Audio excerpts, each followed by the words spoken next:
ঢাকার প্রবেশ পথকে যানজটবিহীনভাবে চলাচলের জন্য সরকার যে কয়টি প্রকল্প হাতে নিয়েছে তার মধ্যে এই দ্বিতীয় আমিনবাজার সেতুটি অন্যতম। এটি ঢাকার প্রবেশ পথের যানজট অনেকটাই কমিয়ে দেবে, সেই সাথে দূরপাল্লার পরিবহনগুলো ছুটতে পারবে এই সেতুর মাধ্যমে গতিময়ভাবে। দর্শক, আপনারা দেখতে পাচ্ছেন যে গাবতলী দিক থেকে যে যানবাহনগুলো ঢাকা আরিচা বা হেমায়েতপুরের দিকে যাচ্ছে, এই হাতের বাম পাশের অংশ দিয়ে যানবাহনগুলো চলাচল করছে এবং হাতের যে ডান পাশের যে অংশটি এটি এখনও বন্ধ রয়েছে। অর্থাৎ আজ হচ্ছে 12ই জুন, এই 12ই জুন সকাল পর্যন্ত এটি এখন পর্যন্ত বন্ধ রয়েছে। আজকে যে কোনো সময় এই অংশটি যানবাহন চলাচলের জন্য খুলে দেওয়া হতে পারে। এই পথ দিয়ে রাজধানীতে প্রবেশ করছে উত্তরবঙ্গ, দক্ষিণ ও দক্ষিণ পূর্ববঙ্গের অসংখ্য যানবাহন, আর এজন্য ব্যবহার করতে হচ্ছে ঢাকা নবীনগর আরিচা মহাসড়কটি। কিন্তু এই পথটি মূলত 4 লেনের হলেও ধারণ ক্ষমতার চেয়ে যানবাহনের সংখ্যা বেশি চলাচল করে। দর্শক, আপনারা দেখতে পাচ্ছেন যে নতুন এই আমিনবাজার সেতুতে ল্যাম্পপোস্ট কিন্তু এরই মধ্যে একটি অংশে লাগানো হয়ে গেছে। আপনারা দেখতে পাচ্ছেন সেই চিত্র, অর্থাৎ পূর্ব পাশের যে আমিনবাজার সেতুর অংশে ল্যাম্পপোস্ট লাগানো হয়ে গেছে সেই দৃশ্য আপনারা দেখতে পাচ্ছেন। এই ল্যাম্পপোস্টগুলো কিন্তু এখনও লাগানো চলমান আছে। যারা এখানে নির্মাণ সংশ্লিষ্ট বা ল্যাম্পপোস্ট যারা লাগাচ্ছেন তারা ক্রেনের সাহায্যে এই ল্যাম্পপোস্টগুলো কিন্তু তারা লাগিয়ে যাচ্ছে। এই সেতুর 2 অংশে যখন এই ল্যাম্পপোস্টগুলো লাগানো শেষ হবে এবং সন্ধ্যার পর যখন আলো ঝলমলে করে জ্বলে উঠবে, তখন এই নতুন যে আমিনবাজার সেতুটি দেখতে বেশ সুন্দর লাগবে এবং এই আলো থাকলে যে যানবাহনগুলো চলাচলের বেশ সুবিধা হবে। আপনারা দেখতে পাচ্ছেন যে ক্রেনের সাহায্যে যারা নির্মাণ সংশ্লিষ্ট তারা ল্যাম্পপোস্ট লাগাচ্ছেন। আশা করা যায় আজ বা কালকের মধ্যেই এই ল্যাম্পপোস্টগুলো লাগানোর কাজ শেষ করে নিয়ে আসবেন কর্তৃপক্ষ। দর্শক, এখন আছি আমিনবাজার সেতুর যে দক্ষিণ অংশে, অর্থাৎ গাবতলীর যে অংশ সেই অংশে আছি। এই আমিনবাজার যে নতুন সেতুটি, সেই সেতুর 2 পাশে প্রায় 1.5 কিলোমিটারেরও বেশি সংযোগ সড়ক রয়েছে।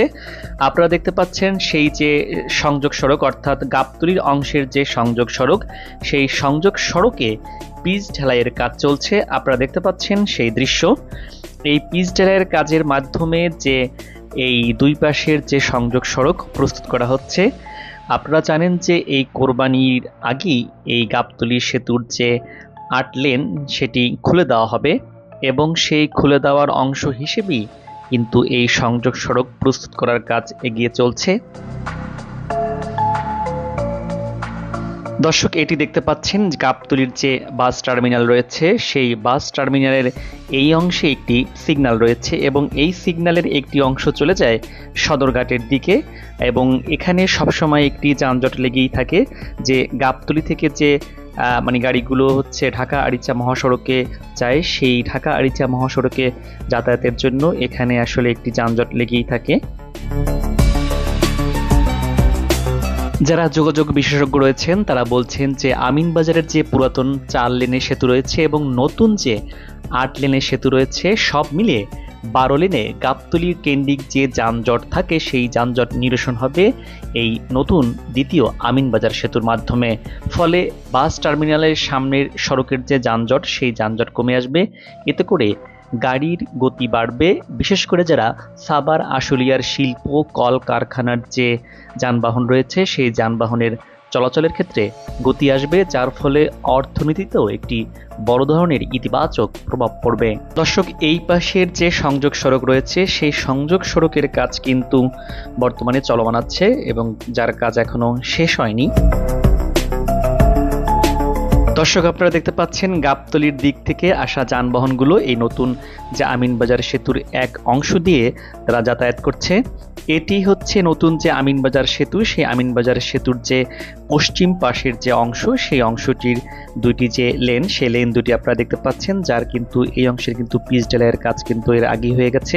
এটি হচ্ছে এই সেতুর যে ফুটপাত, অর্থাৎ যে তুরাগ নদের 2 পাশের যে মানুষকে, অর্থাৎ গাবতলী এবং আমিনবাজার এই 2 পাশের মানুষের যে এই ব্রিজ থেকে পায়ে হেঁটে যাতায়াতের কিন্তু এই ফুটপাতের ব্যবস্থা রাখা হয়েছে। নতুন যে আমিনবাজার সেতু, সেই সেতুর পশ্চিম পাশে একটি এরকম আর্চওয়ে নির্মাণ করা হয়েছে। নান্দনিক এই আর্চওয়েটি বেশ আগেই নির্মাণ করা হয়েছে এবং পশ্চিম পাশের এই অংশের মতো করে পূর্ব অংশও কিন্তু নতুন করে আরেকটি আর্চওয়ে নির্মাণ করা হবে এবং দুই পাশের এই নান্দনিক দুইটি আর্চওয়ে এই নতুন যে সেতুটিকে একটি নান্দনিক এবং শৈল্পিক করে তুলবে, যা দূর থেকে দেখতে বেশ ভালো লাগবে। পূর্ব পাশের এই আর্চওয়েটি নির্মাণ কাজ করছেন, আপনারা দেখতে পাচ্ছেন নির্মাণ সংশ্লিষ্টরা সেই কাজটি এগিয়ে নিচ্ছেন এবং এর কাজ কিন্তু প্রায় অর্ধেক দৃশ্যমান হয়েছে এবং পুরো অংশের যে কাজটি কিন্তু এখনো দৃশ্যমান হয়নি এবং এই আর্চওয়ের নিচের অংশ দিয়ে ফুটপাত থাকছে, অর্থাৎ যে সাভার যে উপজেলা এবং ঢাকা সিটি কর্পোরেশনের যে গাবতলীর এই শেষ অংশ, এই দুই পারের মানুষের হেঁটে চলার জন্য, পায়ে হেঁটে চলাচলের জন্য কিন্তু এই আর্চওয়ের নিচ দিয়েই কিন্তু দুই পাশে দুটি ফুটপাতের ব্যবস্থা রাখা হয়েছে, যাতে করে মানুষ খুব সহজেই নদীর এপার থেকে এই সেতু পারাপার হতে পারেন।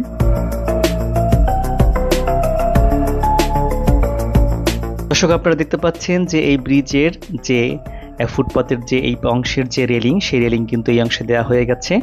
আপনারা দেখতে পাচ্ছেন নান্দনিক একটি ব্রিজের ফুটপাত। এই ফুটপাতের যে হাতের যে বাম পাশের এই অংশে কিন্তু আসলে নদীর পাশের যে এই অংশেও রেলিং দেওয়া হবে, যাতে করে কেউ হাঁটতে চেয়ে পড়ে না যায় বা কোনো ধরনের দুর্ঘটনা না ঘটে। আপনারা দেখতে পাচ্ছেন তুরাগ নদের উপরেই কিন্তু এই দ্বিতীয় আমিনবাজার সেতুটি নির্মাণ করা হয়েছে। ঢাকায় প্রবেশ এবং বের হওয়ার জন্য এই দ্বিতীয় আমিনবাজার সেতুটি যোগাযোগের জন্য একটি মাইল ফলক হয়ে থাকবে এবং এই সেতুর সবচেয়ে বড় সুবিধার দিক হলো সরাসরি ও লোকাল গাড়ির জন্য আলাদা লেন থাকছে, অর্থাৎ আপনি স্থানীয় যে ধীরগতির যানবাহন এবং যে পরিবহনগুলোর জন্য আলাদা আলাদা করে লেন থাকছে এই দ্বিতীয় আমিনবাজার সেতুতে। নতুন আমিনবাজার সেতুতে লেন থাকছে 8টি এবং পুরাতন সেতু থাকছে 4টি লেন, অর্থাৎ দুইটি সেতু মিলে একসাথে 12 লেনের যে সেতু হচ্ছে এই আমিনবাজার সেতু গাবতলীতেই। সরকারের নিজস্ব অর্থায়নে প্রায় 276 কোটি টাকা ব্যয়ে নির্মিত হয়েছে 233 মিটার দৈর্ঘ্যের দ্বিতীয় আমিনবাজার সেতু। 2021 সালের ফেব্রুয়ারিতে এই সেতুটির নির্মাণ কাজ শুরু হয়, যা শেষ হচ্ছে এই বছর, মানে 2024 সালের এই বছরে। এটি যে আমিনবাজার অংশের যে অ্যাপ্রোচ সড়ক রয়েছে এই সেতুর, সেই অংশটি আপনারা দেখতে পাচ্ছেন যে সামনের এই অংশে একটি ওভারপাস নির্মাণ করা হচ্ছে। এই ওভারপাসটি যখন খুলে দেওয়া হবে তখন সেতুর উপর দিয়ে যে যানবাহনগুলো ঢাকা, আরিচা বা হেমায়েতপুর বা সাভারগামী, যা আশুলিয়াগামী যে যানবাহনগুলো, তারা সরাসরি এই অংশ দিয়ে তারা চলে যেতে পারবে, যার কারণে যারা পরিবহন এবং হচ্ছে যে দূরপাল্লার যানবাহনগুলো, পণ্যবাহী যানবাহন, তারা খুব সহজেই যে পাশের যে দুই পাশের যে লেন আছে স্থানীয় এবং ধীরগতির যানবাহনের জন্য, সেই লেনে না ঢুকে এই ওভারপাসের উপর দিয়েই তারা কিন্তু সরাসরি চলে যেতে পারবে। পূর্ব অংশে যে প্রথম আমিনবাজার সেতুটি রয়েছে, সেই সেতুর যে বাম পাশের যে লেনটি, সেই লেনটি নতুন করে অর্থাৎ সংস্কার কাজ কিন্তু তারা এগিয়ে নিচ্ছেন এখানকার নির্মাণ সংশ্লিষ্ট, অর্থাৎ এই প্রকল্পের আওতায়। আপনারা দেখতে পাচ্ছেন যে এই অংশে যে পিচ ঢালাই, সেটি ক্রেন দিয়ে ওঠানো হয়েছে এবং নতুন করে এই অংশের যে সংযোগ সড়ক, সেই সংযোগ সড়কটি কিন্তু এই পাশের অংশে কিন্তু নতুন করে নির্মাণ করা হচ্ছে এবং এই নির্মাণ সংশ্লিষ্ট যারা আছেন তারা কিন্তু এই কাজগুলো শেষ সময় এগিয়ে নিচ্ছেন, অর্থাৎ এই কোরবানির ঈদের আগেই এই দ্বিতীয় আমিনবাজার সেতুটি পুরোপুরি খুলে দিতে চায় কর্তৃপক্ষ। সামনে যে ঈদ রয়েছে এবং এই গাবতলীতে একটি বিরাট গবাদি পশুর হাট রয়েছে এবং এই পশুর হাটের কারণে যে পণ্যবাহী ট্রাক বা বিভিন্ন রকমের লরি ট্রাকের কিন্তু একটি বেশ চলাচল লক্ষ্য করা গেছে এবং আপনারা দেখতে পাচ্ছেন যে এই সেতুর যে পূর্ব অংশে কিন্তু গাড়ির একটি দীর্ঘ সারি, অর্থাৎ যানজটের অংশ কিন্তু আমরা দেখতে পাচ্ছি। দর্শক, একটি তথ্য জানিয়ে রাখি, ঢাকায় শুরু হয়েছে দেশের প্রথম মেট্রো রেল এমআরটি লাইন 6। এরপরে এমআরটি লাইন 5-এর সাভারের হেমায়েতপুর থেকে শুরু করে এই তুরাগ নদ পাড়ি দিয়ে মিরপুর হয়ে পূর্বের ভাটারা থানা পর্যন্ত চলে যাবে এমআরটি লাইন 5-এর একটি অংশ, যেটি এই যে আমিনবাজার সেতুর নিচ দিয়ে অর্থাৎ টানেলের ভেতর দিয়ে দেশে প্রথমবারের মতো মেট্রো রেল চলবে এই দ্বিতীয় আমিনবাজার সেতুর নিচ দিয়েই। গাবতলীতে যে একটি ঐতিহ্যবাহী বিরাট গবাদি পশুর যে হাট, সেই হাটটি কিন্তু এরই মধ্যে শুরু হয়েছে, এই গাবতলী গরুরহাট নামে পরিচিত যেটি। এই গাবতলীকে কেন্দ্র করে বিভিন্ন প্রকল্প হাতে নেওয়া হয়েছে, যার মধ্যে রয়েছে গাবতলীতেই নির্মিত হচ্ছে মেট্রো রেলের প্রথম মাল্টি মডাল হাব বা বহুমুখী জংশন। গাবতলীর বর্তমান যে বাস ডিপো আছে সেখানেই এমআরটি লাইন 2, এমআরটি লাইন 5-এর উত্তর এবং এমআরটি লাইন 5-এর দক্ষিণ রুটের মেট্রো রেলের স্টেশন হবে। বলা যায় এই 3টি রুট ছুঁয়ে যাবে বর্তমান গাবতলী বাস টার্মিনালকে। এ কারণেই শহরমুখী লাখো লাখো মানুষের যোগাযোগের প্রদান এই দ্বার গাবতলী বাস টার্মিনালকে সরিয়ে নেওয়া হবে। ঢাকা পরিবহন সমন্বয় কর্তৃপক্ষের সুদূর প্রসারী পরিকল্পনার অংশ হিসেবে তুরাগ নদের ওপারে হেমায়েতপুরে সরে যাচ্ছে গাবতলী বাস টার্মিনাল। আর মেট্রো রেল লাইন 5-এর নির্মাণ কাজের জন্য গাবতলী যে বর্তমান গরুরহাট, এই এলাকায় নির্মিত হবে একটি অস্থায়ী বাস টার্মিনাল। ঢাকায় বাস চলাচল সুষ্ঠু ও নিয়মতান্ত্রিক কাঠামোয় আনতে গাবতলী বাস টার্মিনাল হেমায়েতপুরে স্থানান্তরের সিদ্ধান্ত নিয়েছে ঢাকা উত্তর সিটি কর্পোরেশন। এ লক্ষ্যে একটি প্রকল্প প্রস্তাব পরিকল্পনা কমিশনে পাঠানো হয়েছে। এছাড়া ঢাকার চারপাশে আরও 4টি পরিকল্পিত বাস টার্মিনাল নির্মাণ করা হবে, সেই সাথে স্থানান্তর করা হবে মহাখালী সায়দাবাদ বাস টার্মিনালও। দর্শক, এবার বিদায় নিচ্ছি। আগামীতে আবারও দেখা হবে নতুন কোনো জায়গা, তথ্য, ইতিহাস আর উন্নয়ন চিত্র নিয়ে।